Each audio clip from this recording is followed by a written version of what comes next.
So the one-party rule in Indiana is a perfect example of why you shouldn't vote for Republicans.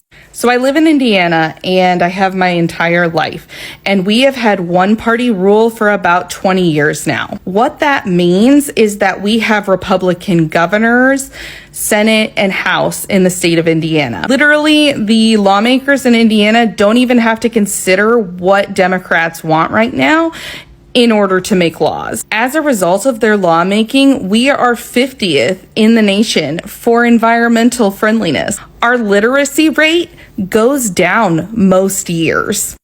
Our mother mortality rate is the third highest in the nation. We ranked second worst for quality of life in the US, and we were 41st for healthcare in the US.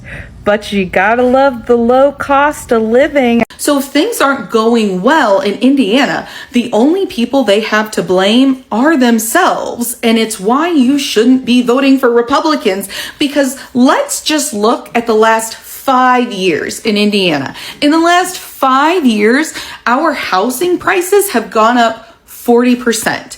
Our rent has increased by 16% on average. Groceries have increased by 25% on average. Utilities and healthcare have also gone up by 20% for both. But our income in Indiana has only gone up less than 5% in the last 5 years. This puts Indiana in the bottom 10 states for median household income. We are also in the bottom 10 states for public education, public health, and we also have one of the highest infant mortality rates in the entire country. And like I said, Indiana has been under one-party Republican rule for the last 24 years. So all of these issues are caused by Republicans. So please stop voting straight Republican tickets and start learning about what your politicians are actually doing. During times of economic uncertainty, Indiana Republicans continue to remind us they will always prioritize the wealthy and the business class over regular people. And the 2025 legislative session is no different. Setting the biennial budget, Indiana had to make some pretty big changes because we are facing a revenue shortfall of over $2.4 billion. Thanks a lot, President Trump. And some big cuts were made. They made cuts to public health, higher education, child care subsidies on my way pre-K. They increased the cigarette tax, but they are still rolling out universal school vouchers. Now, they're waiting a whole year, but they're still rolling out school vouchers, which will only apply to the top 3.5% of income earners in Indiana. During this period of economic uncertainty, they are still giving government welfare to the top 3.5% of Hoosiers. It is disgusting public policy. The top 3.5%, if they want to send their kids to private school, they are already doing that, because I will remind you, in 2022, when Indiana expanded its voucher program to go up to $220,000 of income per year, enrollment in the voucher program went up over 30%, but enrollment in private school went up less than 5%. Because the people who wanted to send their kid to private school were already paying to do so. Now they get to do it with a government coupon paid for by your taxpayer dollars. And let's add all of that to the BS property tax bill that was signed into law last week by Governor Braun. Remember, even if you get a savings of a couple $100s on your property tax bill per year, your local income taxes are going up. If you're a renter, you will get no savings in your rent and your income taxes will go up. And if your home is worth less than $150,000, not only could your local income taxes go up, your property tax will go up, because those property tax savings are not going to apply to anybody whose home is worth less than $150,000. It is truly abhorrent behavior by Indiana Republicans. They continue to tell us what they value, and what they value is not 97% of the people in Indiana. Indiana is a perfect example of a red state that keep voting against their own interest. They keep voting the same way for decades, while their lives keep getting harder. Right now, families are struggling to pay for electricity bills, choosing between food, medicine, and other utilities. So let's have a look. Please like and have the video and let me know thoughts in the comments, alright? Let's get into it. Hey, what's up, America? I'm super pissed off about fucking utility bills here in the state of Indiana and all over the country, but let me tell you this fucking bullshit. So first of all, I want to go over how much money I've spent in the last 3 months on my fucking electric bill. 3 months ago, it was $580, then $608, then $578, more than double than the fucking months before. But now we're finding out with an investigative discovery here at the news that some people were receiving utility bills of $14,000. $14,000 for a utility bill for a single family home. What is the latest electric bill that you can remember paying? Our latest was $593. Last month it was $603. I have never, ever paid that kind of money.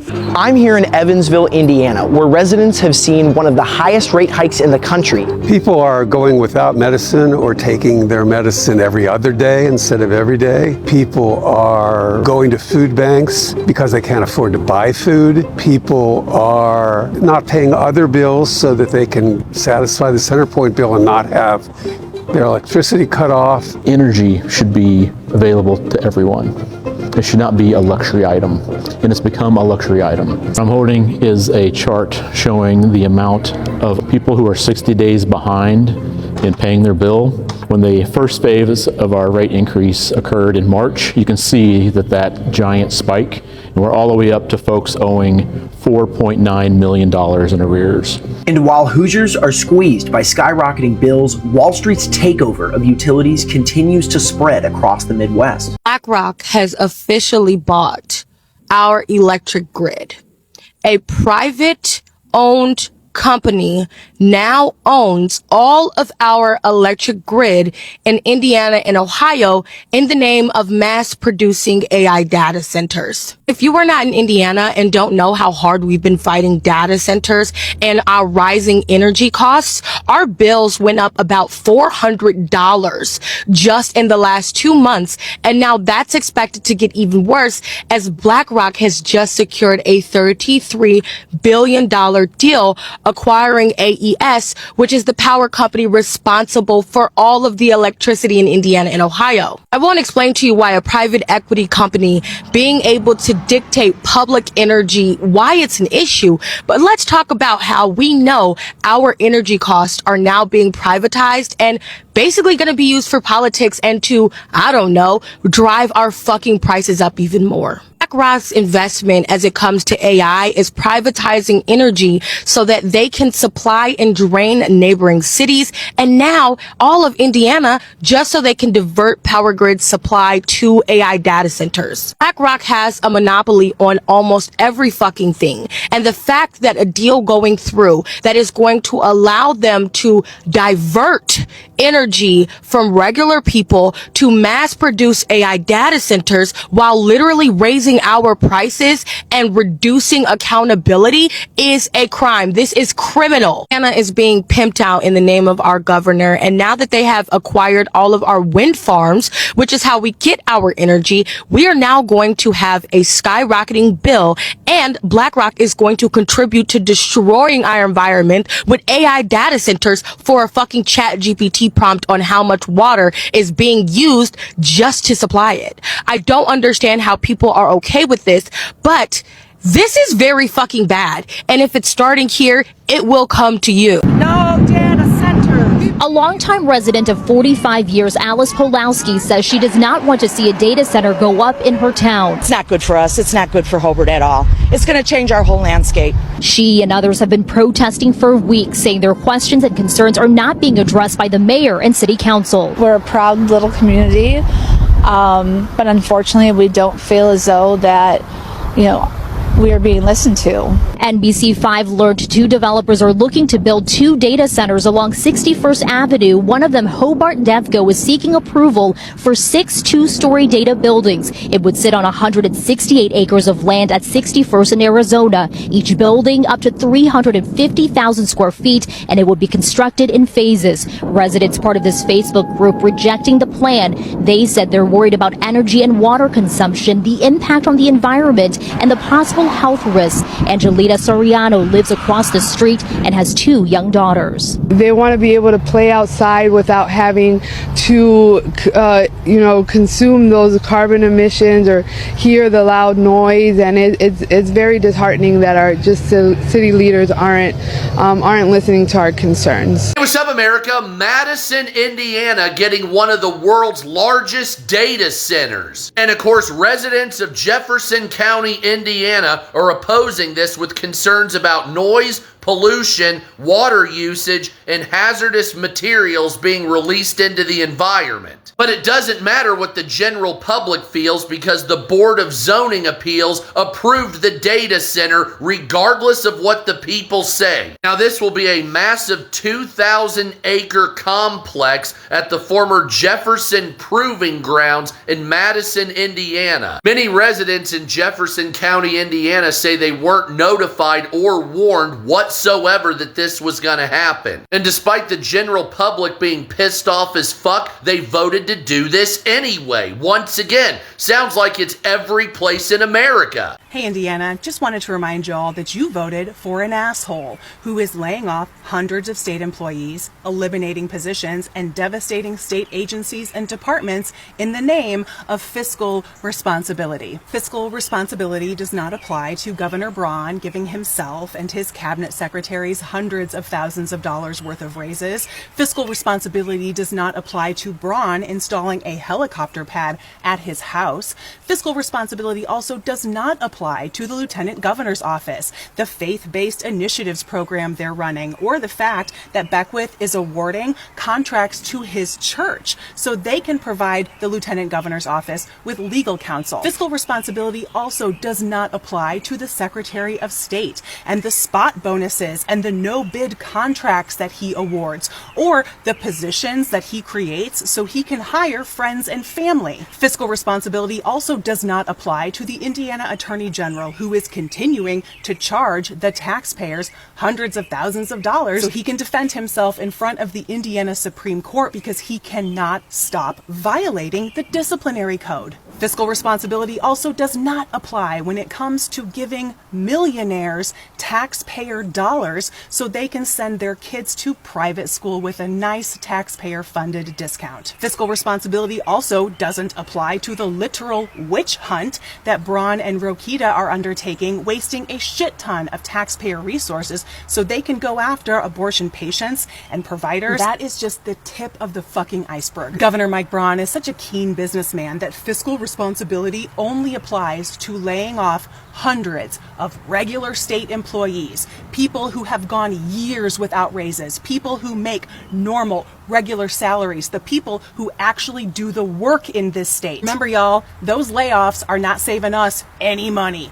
Our taxes are not going down. They're actually going to keep going up so we can keep paying for helicopter pads, ridiculous salaries, fancy vehicles, and legal defenses. Apparently, this is what most of y'all wanted. You wanted Mike Braun to be our governor, even though his only qualifications were loving Donald Trump and having an R next to his name.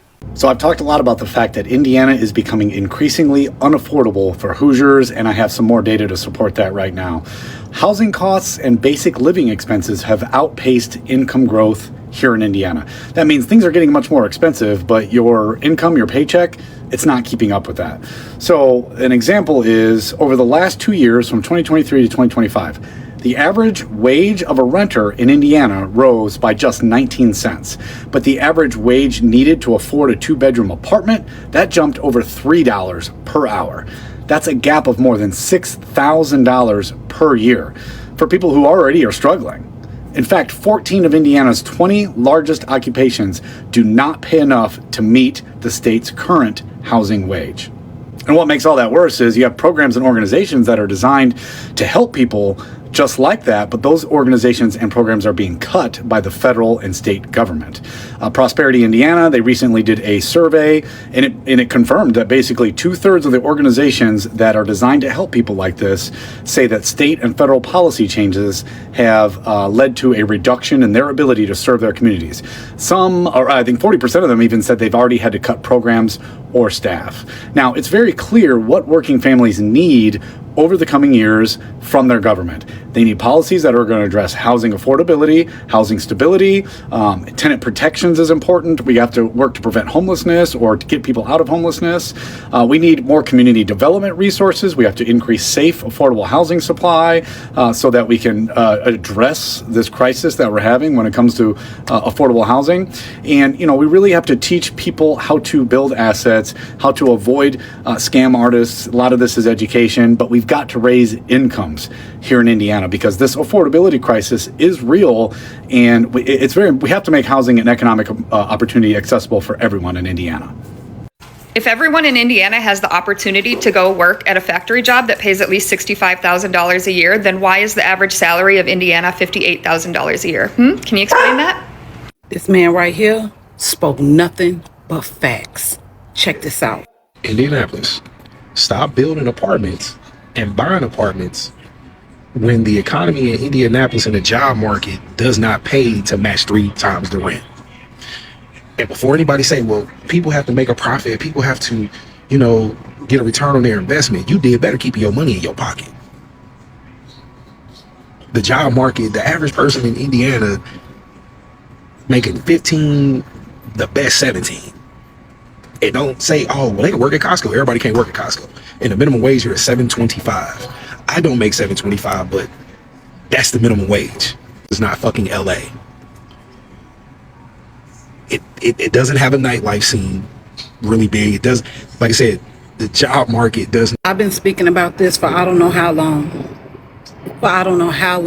They are increasing the rent faster than the wages. Not only that, majority of the good jobs are outside of Indianapolis, and y'all know I'm telling the truth. Every day I am so grateful. My job gets on my damn nerves, but I am so glad that I got this job when I was in Atlanta, because I do not think I will be able to survive on the wages that they are paying for the position that I am in. Not only that, there is no tenant rights here. None at all. You pretty much fucked. They're letting companies and people who don't even live in Indianapolis own a lot of these apartment complexes, a lot of these rental housings, and they don't even do a good job at maintaining the property at all. When I moved into my apartment complex, it was owned by someone who lived in Indianapolis, who was a private landlord. This bitch left Indianapolis, moved to Florida, and just fell the fuck off. Just started letting any and everybody move into this motherfucker. Any and every damn body. Then he bounced, went to Florida, and snuck and sold the place to a rental company. The amount of money that I am paying to live in my apartment is probably the most I've ever paid in my entire life. And thinking about how when I first moved back, and my first place that I got was huge, and it literally was $300 less than what I'm paying right now. But it's fuck ICE, right? That's what y'all care about, is fuck ICE. But we got to protect the illegal immigrants, because that nobody is illegal on stolen land. And y'all need to get y'all fucking priorities together. Y'all need to get y'all priorities together. This is the worst mayor that I have ever seen Indianapolis have. And like I said, I was gone for 8 years. And before I left, the mayor that was here, he was cool. I think it was Bart Peterson. He wasn't terrible. Indianapolis was definitely felt a little bit better, but like between the crime, the rental prices, the amount of homelessness, drug addiction, panhandling,